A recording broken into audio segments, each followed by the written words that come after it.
All right, what's up, Fade family? Jarvis God and the Voyager YT here, and welcome back to another NFL Week 1 prediction.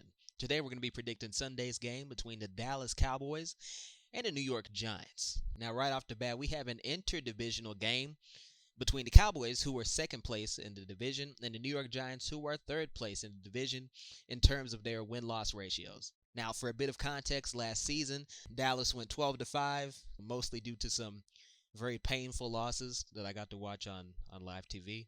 Still not happy about that. They had a point differential of 125, which, as far as I can tell, is the third best in the entirety of the NFC. They had an SRS score of 6.5, tied with the Philadelphia Eagles, and had an offensive SRS score of 5.3, as well as a defensive SRS score of 1.3. And in comparison, you have the Giants, who are literally just one tier below the Dallas Cowboys, but are so much worse of a team. Since the Giants had a win-loss ratio of 9-7, which, while it is positive, is still, not great. They had a point differential of -6, an overall SRS score of -0.4, second worst in the division, as well as an offensive SRS score of -0.8, and a defensive SRS score of 0.4. So as you can tell, they're not the worst team, but they are very anemic. I definitely compare them to the Packers. Their numbers are very similar, although the Packers are, weirdly enough, slightly better. Although, in my book, if you have a negative point differential, then there's only so much respect that I'm going to give you. But yeah, either way, man, in terms of my predictions for this game, I think Cowboys have got it. They're just a much better team. They're all healthy. Dak, thankfully, hasn't injured himself. I think the one good thing that Jerry Jones has done this season is mostly keep Dak out of the preseason games, which I think the entirety of Cowboys Nation is very thankful for. But yeah, man, this is kind of a weird one because although the gap between the Cowboys and the Giants isn't massive or anything, it's still pretty clear that Dallas has the advantage here.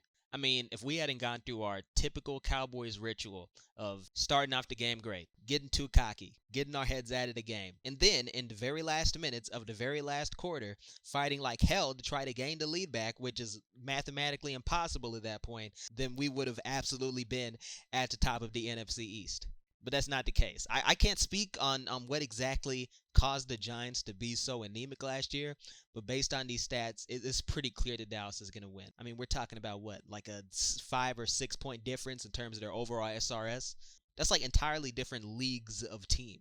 You know, there is just a world of difference between the Eagles and Cowboys and the Giants and Commanders, because the top two teams in the division are literally 5 or 6 times better than the bottom two teams in the division. It's honestly sort of a crazy thing to see, but I guess that's just the luck of the draw with how the NFL sort of cordon things off. But yeah, either way, man, I think that'll do it for the prediction. Cowboys have got it. Cowboys have absolutely got it. Yeah, either way, man, I've been Jarvis Godden of Voyager YT. Thank you all for watching this special presentation of VAYT Sports, brought to you by a pack of Wild Berry Skittles, which is one of the only things that I've had to eat today, and it's the only thing giving me the strength to give you guys these well-crafted and well-thought-out predictions that basically just solely rely on data from ProFootballReference.com, who I cannot thank enough for this because I just love their site. I love it so much. Either way, man, that'll do it for me. Stay tuned for more diecast content. I think this is probably going to be the last prediction video that I do for week 1. I already know this is going to be a bitch to edit. It's a lot of episodes to come out in a short time. So if you've been bombarded with notifications, then I apologize. But I really do want to get these out. I want to see how this show does. I want to see if people are interested. Because, hey, you know what? You never know if something is going to succeed until you try it. Either way, with that monologue aside, that'll actually do it for me. Again, stay tuned for more diecast content.